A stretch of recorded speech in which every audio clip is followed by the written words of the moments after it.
Merhaba, bugün size algının gücünü, yani karmaşık görünen şeylerin arkasındaki basit gerçeği görmenin sırrını anlatan inanılmaz bir hikaye aktaracağım.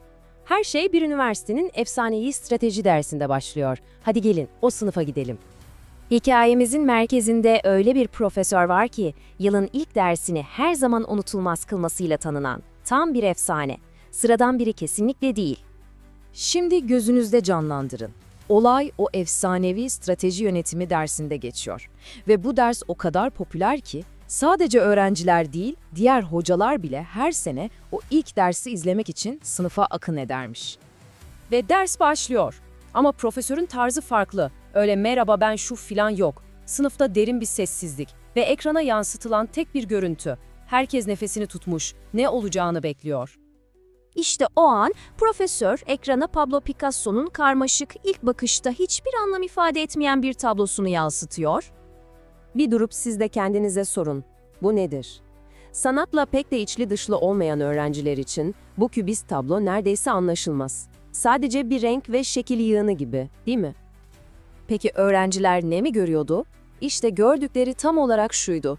Perspektifi kaymış bir oda, sarı saçlı, ne olduğu belirsiz bir yaratık, onun etrafında başka garip figürler, yerde yatan bir şey daha ve arkada anlamsız parlak bir dikdörtgen.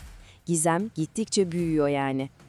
Ve şimdi işin en ilginç kısmı. Profesör tam 10 dakika boyunca ağzını açıp tek kelime etmiyor. 10 dakika. O sessizliği, sınıftaki o gerginliği bir düşünün. Herkes rahatsızca kıpırdanıyor. Profesör bu kafa karışıklığının zihinlere iyice işlemesine izin veriyor resmen. Ve tam o sessizlik artık dayanılmaz hale geldiğinde, dersin en kilit anına gelmeden önce o hamleyi yapıyor. Ekrana bu kez ikinci bir resim geliyor. Diego Velázquez'in ünlü Las Meninas tablosu. Ve o an var ya, sınıftaki herkes için tam bir aydınlanma anı. Bütün ampuller aynı anda yanıyor sanki.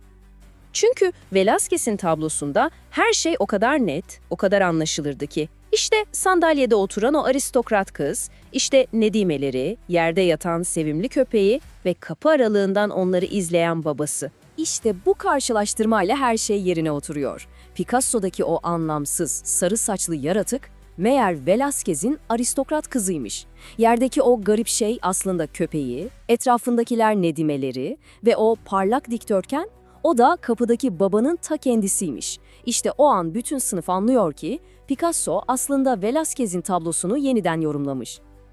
Bilmece çözüldü ama asıl ders şimdi başlıyor. O ana kadar sessiz kalan profesör tüm dönemin belki de en önemli konuşmasını yapmak için sahneye çıkıyor. Ve işte ilk kilit cümle. Gerçeklik, diyor profesör, bize kendini nadiren bu kadar basit ve anlaşılır bir şekilde sunar. İkinci ve asıl önemli noktası da bu. Bu metaforu doğrudan profesyonel hayata bağlıyor. Diyor ki karşısına çıkan sorunlar tıpkı Picasso'nun tablosu gibi genellikle karmaşık ve yanıltıcıdır. Ve işte dersin can alıcı sonucu. Gerçek başarı, diyor, o kaosun, o karmaşanın arkasındaki basit gerçeği yani Velázquez'i görebilme yeteneğinde saklıdır. Peki ya bu yeteneğe sahip olmayanlar? Onlar ne olacak?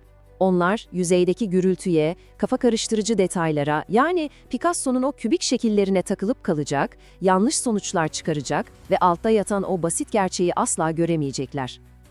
Peki bu inanılmaz dersi alıp kendi hayatımıza nasıl uygulayabiliriz? Çünkü mesele sadece resimlere bakmak değil, bütün bakış açımızı değiştirmek. Bu algı yeteneğini nasıl geliştiririz peki? Aslında 3 adımlık basit bir çerçeve var. Birincisi karmaşıklığı kabul edin. Yani karşınızdaki durumun bir Picasso gibi dağınık görünmesi normal, panik yapmayın. İkincisi temelleri bulun. O gürültüde boğulmak yerine sorun. Bu hikayenin ana unsurları neler? Ve son olarak o Velázquez'i görün. Yani bu temel unsurları birleştirerek o kaosun içindeki net resmi kendi Velázquez'inizi ortaya çıkarın. Ve şimdi size son bir soru. Bugün sizin önünüzde duran Picasso nedir? Hangi karmaşık probleme bakıyorsunuz? Ve daha da önemlisi, onun altındaki o basit gerçeği, o net Velázquez'i görebiliyor musunuz?